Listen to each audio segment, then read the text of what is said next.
बाकी हम चलेंगे अब भोजपुरी के तरफ। हाँ, क्या कि सब लोग का अब थोड़ा सा नहीं माहौल चेंज हो गया है, मूड चेंज हो गया है। हमारे चाचा जी बैठकर बोल रहे हैं कि अब थोड़ा सा अलग गाइएगा आदित्य जी, ठीक है। हम उस टाइम से बोल रहे हैं ठीक है चाचा जी, ठीक है अब अलग ही गाएंगे।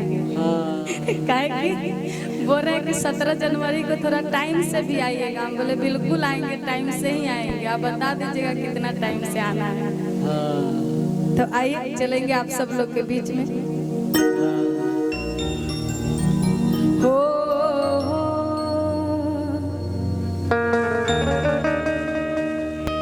जब माहौल चेंज करना है तो मेरा एक गाना आप सब लोग सुने होइएगा और उसी के तरफ चलेंगे। YouTube के माध्यम से आप लोग देखे होइएगा, सुने होइएगा। और कहना क्या है,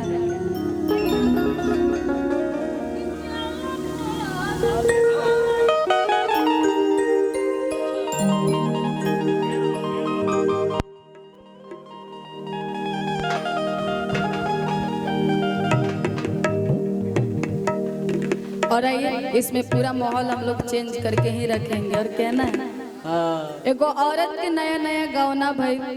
औरत ये ठंडा के महीना दिन में औरत के न के का मर्द के मेहरारू का तरीके राजा जी ए सैया जी। अरे बोलो भाई ठंडा के महीना दिन में रहुआ गौना करा के इतना सुंदर ब्यूटी छोड़ के रहुआ ड्यूटी करे जाता ने तनिको अच्छा लागता।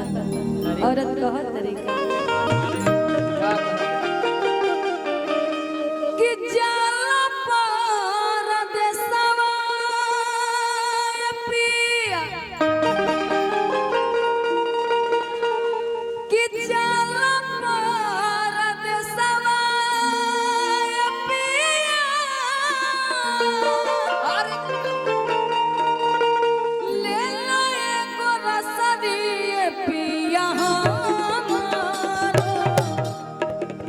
राजन भैया इसमें पूरा हाथ झाड़ कर रखेगा। ए पिया हमरो गोरदनवा में लगा दा फांसारी।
प्यार से औरत अपना राजा जी से अपना सैया जी से बताओ तारे कह तरीके राजा जी ए सैया जी। डोली से उतरला हमारा 4 दिन न बीता।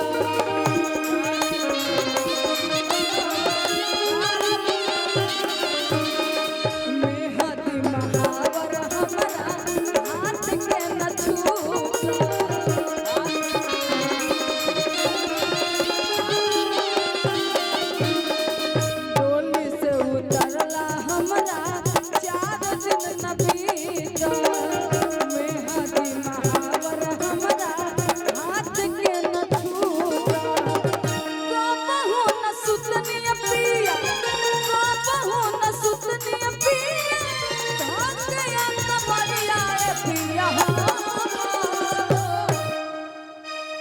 भोला बाबा मेहरारू बड़ा प्यार से कहता रे।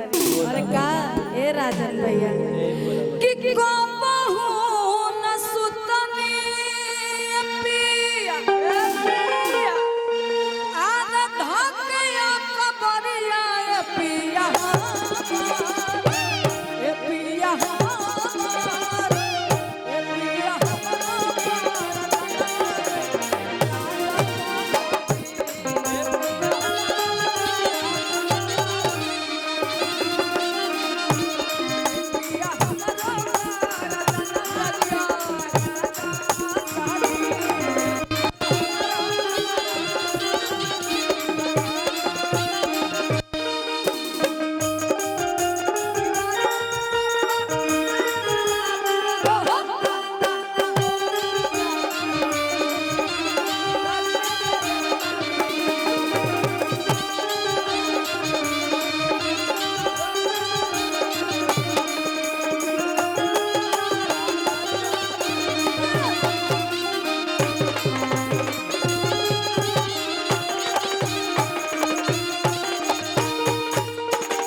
के राजा जी ई राउर जो नौकरी बान पता न हमरा काहे सवत जैसन लागत और आगे बताओ तरी और कहत तरी आई हमरा भोला बाबा के तरफ से बहुत सारा प्यार आशीर्वाद और पुरस्कार है। हमारे म्यूजिशियन के भी मिला, हमारे म्यूजिशियन भाई के भी सब भोला बाबा के तरफ से प्यार आशीर्वाद पुरस्कार है। भोला बाबा के एनी प्यार आशीर्वाद रहेला ऐसे ही देते रही और बना के रखे रहे हम यही कह। बाकी औरत बहुत तरीका भोला बाबा राउर नो कविया भागी हमरो सौकिनिया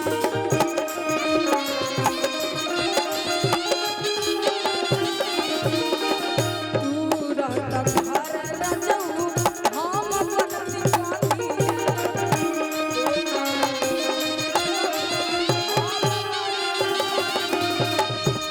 कविया भागिल हमरो सौकिनिया तू रहत घर रजऊ हम बनती कादिले गुजारा पिया कादिले गुजारा पिया बेटिया को पकड़िए पिया ए पिया ए पिया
राजा जी देखनी सनिचर के हम किलवा कटार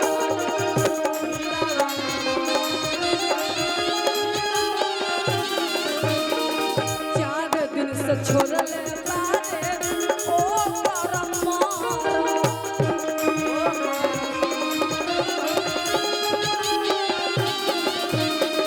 देखनी सनिचर के हम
लगा तो एक बार ताली बजा।